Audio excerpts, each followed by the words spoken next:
Hey everyone, Brian here with the next instalment of the videos, which are going well. Can I just start by saying I've got 4 subscribers.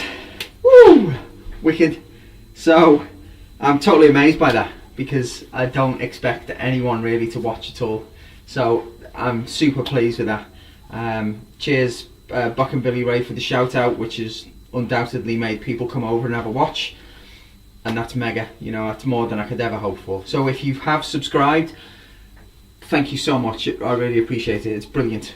The whole point of me doing this is to connect with people and share ideas and find out new info about stuff. That's it, really. So yeah, if you have subscribed or you've watched, really thanks very much, and in return I'll subscribe to you guys. So that's how it works, I presume. So yeah, so I'm super stoked about all that. That's wicked. Like I say, the whole point of me doing this is just to be, I love restoring old drums. I like finding out new things. I like learning new little tricks, and if I can share it with someone else and it helps, wicked. And the same, if anyone's got a tip, anyone wants to let me know anything, please do. I'm hungry for knowledge. So, I'm in my kitchen, which is where I do my videos for some reason. I think because it's the brightest. Got a light there and a light there. But look, what's going on? Oh, forgive me, Lord, for I have sinned many times with many snare drums. These are my snares, basically. I just thought I'd do a little vid on my snare drums and what I've got, and then you might see what I like and why I'm doing it and that type of stuff. So I've never really had them out before like this, so it looks like there's loads of snare drums, and there is, and I'm made up with it. Yeah, I'll just step out the shot just so you can see. They all go from here all the way. Mixture of Ollies, all Prem really. I'm a Premier guy.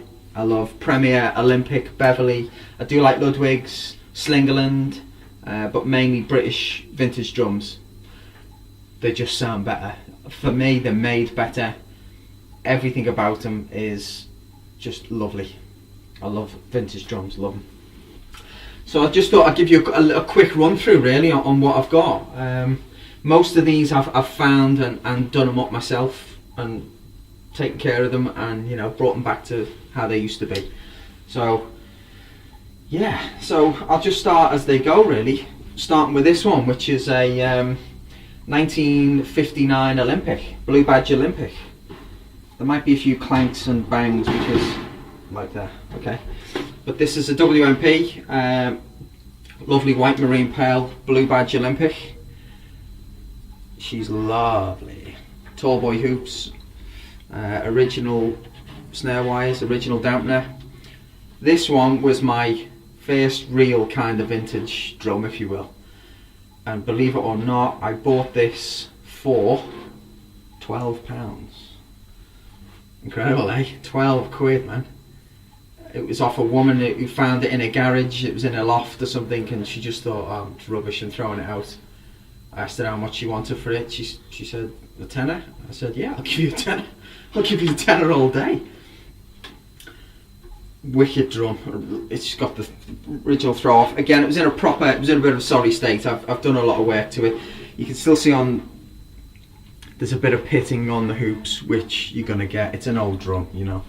But look at the finish. For a drum that old, she's beautiful. And these badges, these blue badges, that's foil on cardboard, believe it or not. I don't know why they did that. And usually they fall to bits because people don't realise they're so delicate, but that has lasted. I think that's my favourite badge actually. It's a great badge. But look at the chrome work, look at the lugs, lovely white marine pearl. Fantastic drum. So that's number 1. So there you go, there's a 1959 Ollie. And then if you watched any of my other videos, you will see this is one that I did up recently. See, this isn't going to work, is it? This is the Olympic round badge that I did recently, which is a 1962. It's date stamped 62. This was in a sorry state. This is on the other videos if you go back a bit and watch them. So that's a 62 Ollie. Again, it was in pretty bad shape. But yeah, still a lovely drum. I love the lugs. Premier lugs. Olympic round badge. All original, obviously, except for the heads, which I've changed. Again, another kind of restoration project. And then we've got probably one of my favourites, which is the Premier Royal Ace. This is a 1961. I've got the whole kit in blue, it's blue diamond I think they call it. Diamond blue or blue pearl, it's one or the other. But I've got the whole kit in this finish. And I found the whole kit. So there was a kick, 20-inch bass drum, the pre-international sizes, so it was like it's a 12-inch tom, but it's just under a 12, 16 floor, which is just over 16, and the 14x5 snare, and it weighs a ton. This is craftsmanship at its best, really. The Royal Ace is, look at the workmanship on the throw off. I mean, it's just ridiculous. Look at the throw off again. It's so beautifully done, it's unbelievable. There's the badge.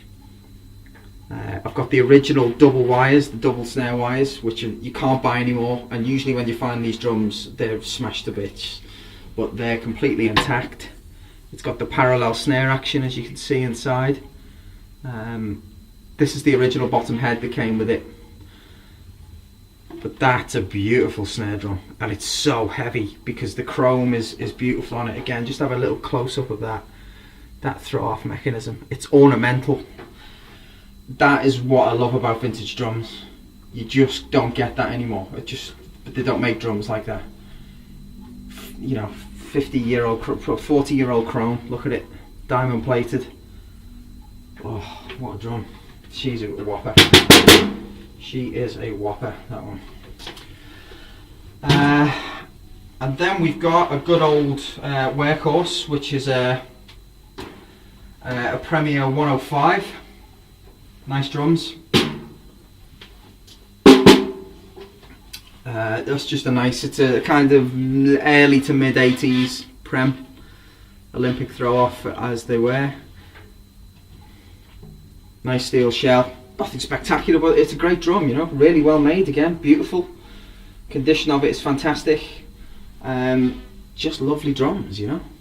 That's a good all-rounder. You could use that jazz, rock, blues. You could do anything with that. It tunes up really well. It tunes kind of mid to low. It struggles a bit, can get a bit flappy, but great drum, really nice drum. Then we have a Beverly, which has links to Premier because Premier made Beverly for a while. Beverly is a British drum maker. Beverly is a town in Yorkshire, in the UK. Yorkshire, if you're American. That was my American accent, terrible. Blue Badge Bev, mid 60s to early 70s. I love the lugs on that, really ornamental lugs, look at them. Steel shell again, made by Premier. So everything on it is Premier, except it's a Beverly badge. But Beverly were a little independent drum maker in the UK and were bought by Premier for a short time, and then they went to a company called Boozy and Hawkes. So in the time that Premier were working with them, they used all Premier hardware, same as Olympic, but they were a bit cheaper. But that is quite a rare snare drum. You don't really see them around, Blue Badge Bevs. I use this one a lot. It's a nice drum. Then we go on to some of the Ollies. This one's a bit of a find, this one. Again, it was quite cheap, not in the best state, but there's a couple of things with this. One, this finish in Olympic is quite rare. This is the black diamond finish. That's the square Olympic badge, which went up to from, it finishes about 1979. This is about a 78. When I got this, you can see that hole there. Someone had put another throw off on it for some reason, ridiculous. So I had to find an original throw off and fit it. So one of the rare things is the finish. You don't see that anywhere on Olympics. And secondly, it's mahogany. Can you see that finish in there? See the difference between the beech reinforcement rings, dark brown mahogany shell. Beautiful. That's quite a rare one though. But again, it's Premier shell, Premier hardware, Premier hoops, because it's got an Olympic badge on. Fantastic. Nice snare, that one. And then we go to another Ollie, which isn't quite finished, but this is a white Duro plastic one. It's got the wrong heads on, that's how it came. It's got marching heads on for some reason. There's a loose lug there, it shouldn't be. 14 by 5.5. That'll be nice when it's finished. But that, again, that's about a 79. In lovely condition. Again, I rescued it. So I've just got to get some new heads, get some snare wires for it. That's going to be a nice drum there. That's just all birch, that one. Then there's the odd one in the pack, which is me Luddy. This is an absolute cannon, by the way. This is a 14 by 6. I think it's a 14 by 6.5. Bow tie lugs. This is a maple, Ludwig Classic maple. It's date stamped 1989, and I bought it about then. I bought it about 1990, 91. So that's really the newest drum I own. Some pure sound wires on it. It's so loud, it's unbelievable. It's fat, it's massive. That was the real proper snare, kind of first snare I ever bought. I'm a big Queen fan, so I'm Roger Taylor through and through, and he was a Luddy guy, so I always wanted a Luddy. You can't buy these anymore. These go, I've seen one in a music shop in America for about $500 they are. But that's a lovely drum, maple. It's the old classic badge, made in Monroe. Lovely, nice grain on it as well, look, beautiful.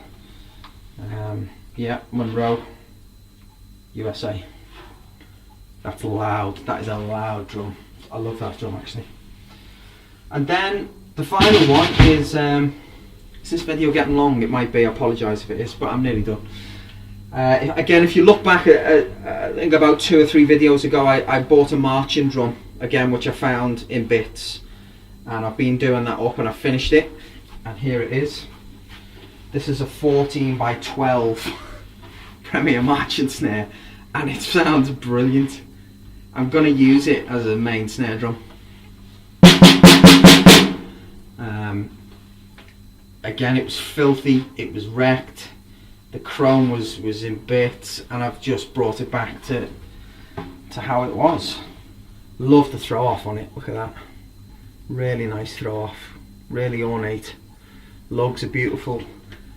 It's the inside of the shell, you can see, got some moon gel on it because I've been having a little play of it. I would hit the drums, but this, because I'm doing it on a laptop, it just goes and distorts. So until I can get down to my studio, then we just have to look at them. But I need to cut down a snare stand because I sit quite low in the saddle, and that would be too high, that would be like up here. So I need to cut a snare stand down so it'll sit nice and low. But I'm made up with that. It's a really good snare. The thing with marching drums is that they're meant to go super high, so you can have it really cracky and responsive, or you can have it super low. But that's wicked, that one. I found that for about 40 quid. They're on eBay for like 150, something like that. But it's come up really nice. Again, you can look back on my videos and see that one. So yeah, there you go. So, I hope I didn't bore you too much. But I just wanted to show you guys kind of what I'm into drum wise, and you might get a bit more of an idea. So if you've got anything similar, send us a picture, do us a little vid or whatever. I'll share it on my page, and you know, we can get to know each other and talk drums. That's what it's about, you know. But all these are mine, you know. They're not for selling. I don't buy old drums, fix them up and sell them up for a profit. I just buy them, you know, and I use them. I use every single one of them. In fact, my bandmates get quite annoyed because when we're in rehearsals, every like 3 or 4 songs, I'm going, right, change snare, play that one, change another one. And so I take them all to rehearsals and I try and play every single one of them. which annoys everyone, but I just want to play them. You know, I don't want to buy it and lock it away in its case and put it in storage or something. I want to, they're meant to be used, you know. Old drums have got so much history. There's so much history in them. You just never know where they've been, what they've seen. Any one of these or any one of your drums could have been played on the greatest song ever written. You just don't know, you know. Some of these are 50, 60 years old. Who knows where they've been and what they've done. It's just wicked. I love getting them and bringing them back to life, you know. And some of them are in terrible states. And it's such beautiful craftsmanship, and people have gone to such lengths, especially with the Prems and the Ollies, you know, to make them, and they're handmade and handcrafted, and you know, I think it's right. We should bring them back to life. And if you see one in a second-hand store or something, and buy it, man, get it. Cost you 30, 40 quid. Give it some love, and look, you know, look at 1959. You know, that's sitting in someone's shed. It's just gonna rot. Look at it now. It's got a new lease of life. I play it. I don't just, as I say, I don't just put it and lock it away. I make sure I play it, you know. So do it. If you see them, do it. It's really rewarding, you know. I find it quite rewarding now when you finished it and you can sit back and look and go, yeah, I did that, you know, and look at it and listen to it. It's immense. So anyway, there you go. They're my kids. They're my girls. I'll probably buy some more. You never know. Next time I see one, I'm gonna probably buy it. So anyway, thanks for subscribing. Thanks for watching. Thanks for listening. Thanks for even watching a couple of minutes, because I know this is quite long. I appreciate it. If you want to chat to me, please leave a comment. Send me a video. I'll share it. Anything like that. Any helps and tips, send them to me. I'm always looking for new things to help me, you know, help these drums. So there you go. Again, thanks very much for watching. Subscribe if you like it. If you don't, just keep watching anyway, and I'll find something else to do a video about soon. Okay, thanks very much, guys. I'll see you soon. Bye.